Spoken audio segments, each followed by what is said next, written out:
everybody, welcome back to Witchfix. Today we're looking at book 2 in the Magical Bakery Mystery series by Bailey Cates, which is called Bewitched, Bothered and Biscotti, which is a pretty fun title. I like that. It took me a long time to get around to book 2 in this series, and you already know this if you saw my What I've Been Buying Since Christmas video over on YouTube.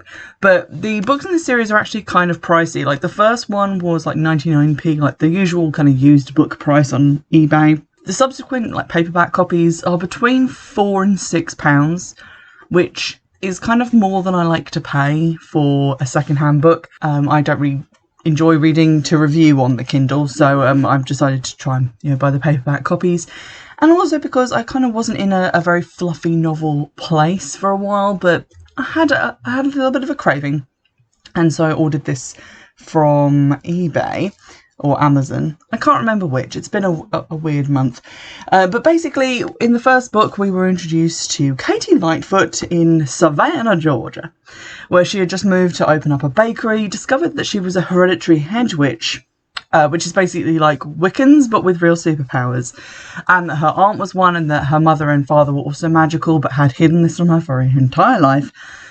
She became involved in a murder investigation in book 1, which I think was called Brownies and Broomsticks. And that's basically where the series goes. It's sort of part witch novel, part cozy bakery recipe goodness, and part murder investigation thing. There's also a kind of love triangle, except from my point of view, it's not really a love triangle. It's a love pair with a guy who won't go away.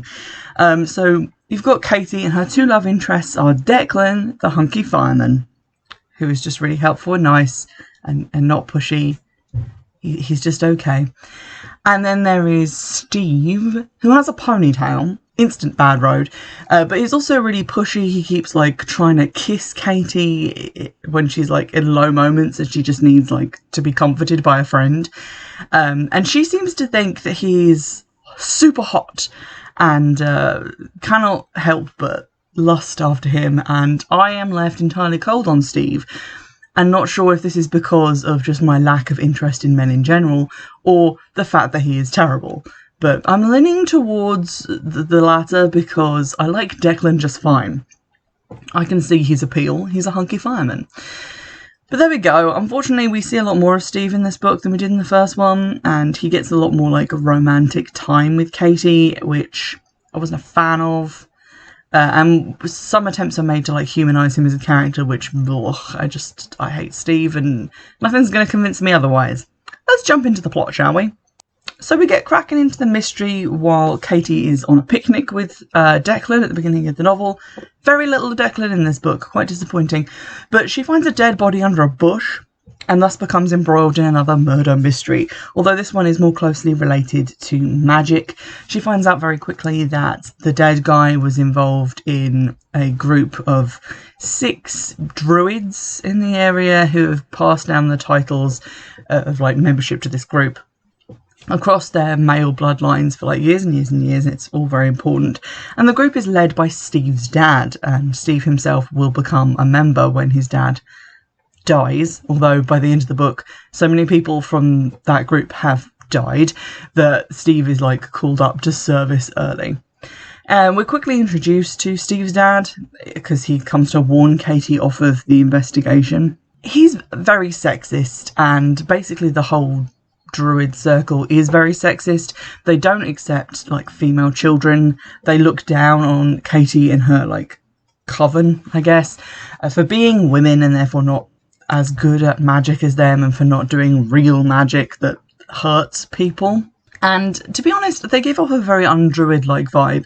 I wasn't actually convinced that the author knew what druids are about, because when I think of druids, I think of, Asterix, but I also think of just fairly down-to-earth nature people. I know there are female druids now, very Celtic, not very hierarchical, and kind of into ceremonial magic.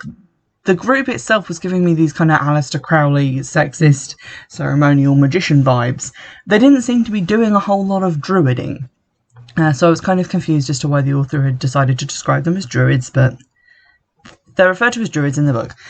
And Katie sets about trying to work out who killed this member of that group in order to apparently steal a summoning ritual for something called Zesh from his collection to perform it at Samhain and raise this spirit, which will like cause huge problems on Earth and basically ruin the world. The stakes are pretty high, although you wouldn't know it from the lackadaisical approach to the investigation.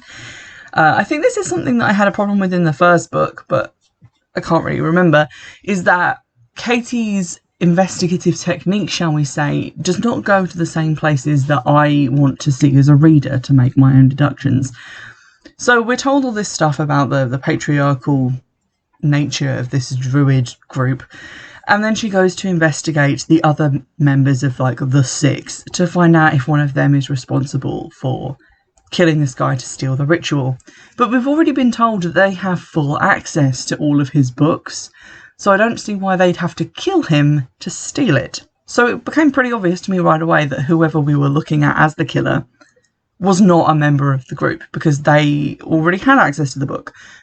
The murder wouldn't make sense in that regard. And also because they'd pushed this whole sexist thing, and we were told that the guy who died had a sister, and also a guy who was a member of the same group who died a while before had a daughter. So I kind of had my suspicions about one or both of those two trying to seize power from these men.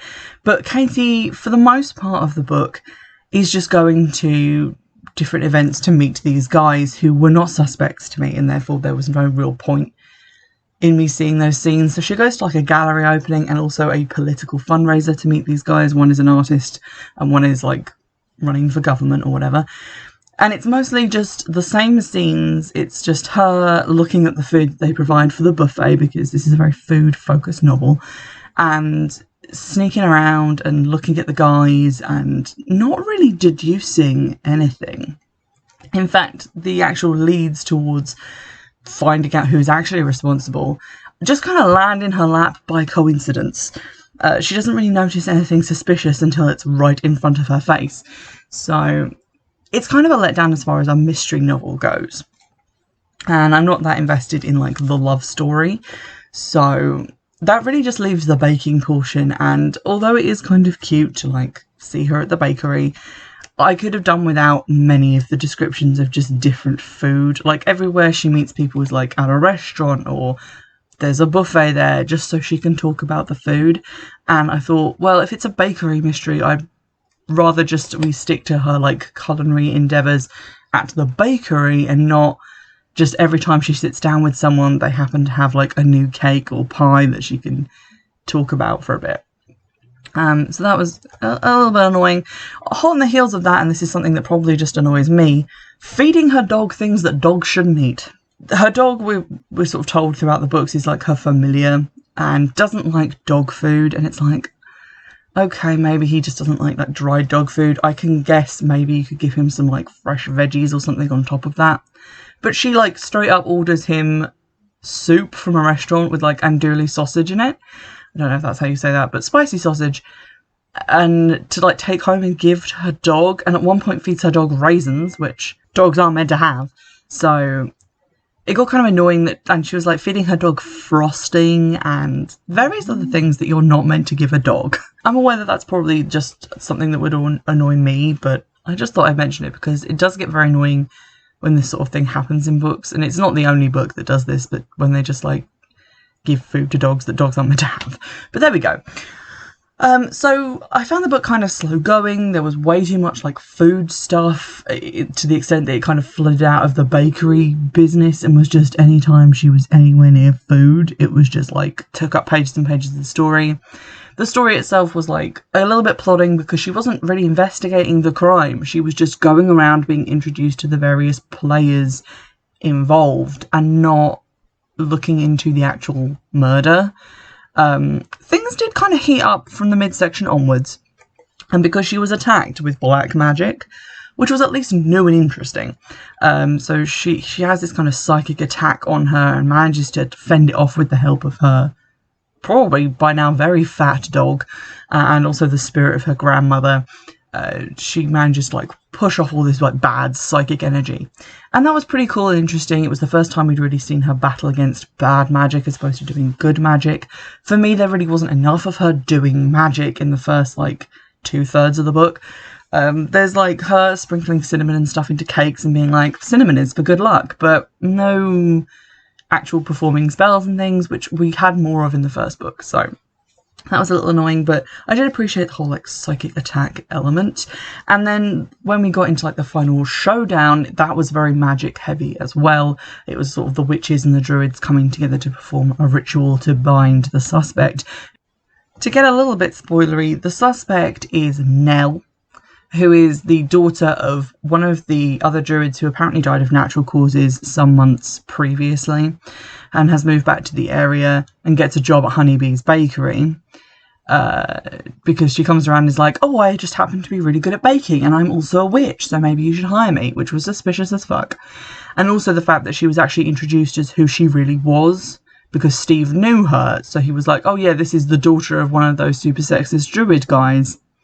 And I was like, oh, okay, well, she's here, unlike the other woman, so it's probably her. And it was.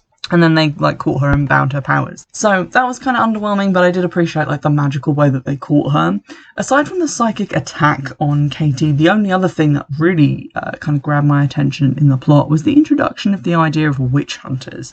A new policeman comes on the scene, a New York detective who has recently joined, and he seems very standoffish and suspicious of Katie from the outset. He asks her a lot of questions. He seems to think that she was involved in the murder. He's very aggressive and keeps like accosting her to be like, I know what you are and you're responsible for this. And she finds out from the other witches in her like coven group that there are such things as witch hunters. They tend to like try and find people who are either doing magic at all, and those are the bad kind, or doing bad magic, and those are the good kind.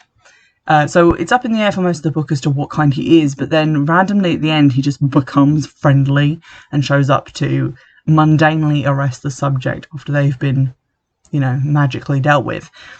And he just seems to have like flipped a switch in his personality because he's realised that Katie isn't evil. She is in fact the opposite of evil. She is a light witch, not a light switch. Very important distinction. But apparently light witches can only do light magic. She can't even do evil magic even if she wanted to, and she can never be tempted by bad magic. Wasn't a huge fan of this. It felt very goody two shoes, but I guess it's kind of like new interesting lore that's been invented just for this series, so it's at least original, or at least I've never read about it in like another book. So that was kind of interesting. And then at the end of the book, we kind of get just the normal wrap up. Everything's back to normal until, you know, the next murder happens. So, to be honest, wasn't wowed by the murder storyline. Wasn't particularly gripped by the sort of cozy chick-littiness of it. Maybe I just wasn't in the mood to be cozied the way I thought I was when I started out reading it, but it kind of fell a little bit flat for me, and to be honest, I'm having kind of a struggle with the love story plotline. The thing is, I feel like, as I've already said, there is only one strong contender for Man of the Year, in that Declan is okay, and Steve is just a straight up mess. I've already mentioned that he like comes to help her when she's been psychically attacked, and she's like, oh, I really need just like comfort, and then he decides to try and make out with her, and because she's into it, she doesn't really see a problem with it, but I'm not into it, and I do see a problem with it. He's just very creepy, and at one point she describes the sight of him as so sexy that her scalp begins to sweat, which is the most unerotic thing that I've ever heard in my entire life. Also, she gets all like hot and bothered by him when he's wearing a brown t-shirt and khaki shorts. The least erotic get-up I can imagine. So, I'm not loving Steve, but also she kisses Steve a couple of times, and then she goes on dates with Declan and stuff. And then when Declan comes over to her house one day to do her a favour, and he finds that Steve has been there all night because he came over to protect her when she got psychically assaulted, Declan like freaks out and he's like, I'm done playing your games. And then she's like, I'm not playing games. It's like, but you are though, because you know very well that both of these guys are interested in you. You must surely have a preference. So just pick one and date that one. And it just feels like she's being very silly and very girly and fluffy and all of the things that people assume women are like. That she's just like playing the field and trying to have the best of both worlds and stringing these men along.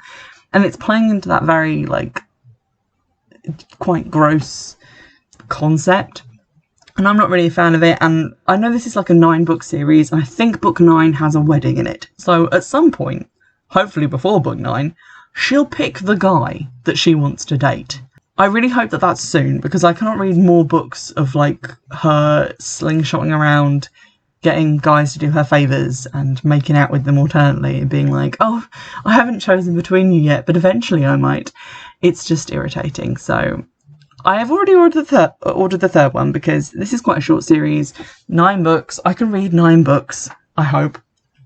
And hopefully they will get a little bit better, a bit more interesting. We seem to be getting into some more magical lore. Maybe there'll be more witchcraft and stuff in books to come, because in this we literally had like a witch on witch battle. I just wish that the writing style was a little bit more dynamic, and that it wasn't like bogged down in these really long paragraphs and spending so much time on like Katie's routine and Katie's food diary. Because like literally the first 90 pages were just one day. Like the day she finds the bodies, and then she's like going here, there and everywhere, sitting down for a cup of coffee and a muffin, then going to get soup and going home, and then getting changed and going for a run, and then coming home and fixing a snack and feeding the dog stuff that she shouldn't be. And it's just like, I need time to pass quicker. I need it to be a bit more dynamic, a little bit more stuff to be happening. And this kind of slow summer in Savannah, Georgia pace doesn't really work for me. So there are quite a lot of like negative things that I've said about this book, and to be honest, I didn't really have a great time reading it, but it was perfectly serviceable. It was just not really my thing, but I am hoping that the next instalment, which I believe is called Charms and Chocolate Chips, will hit me a little bit more when I'm ready for it, and a little bit more ready to be like cozied down with some cozy reading, and will hopefully come across a little bit better. If you've read this series, if you'd like to give me your opinion on it, don't forget to comment. You can do so on the YouTube version of the podcast. I'm also doing videos on my Did Not Finish pile, so if you're looking for more book content, there's some stuff over on YouTube as well that won't be on the podcast. And in the meantime, I'll see you in the next one.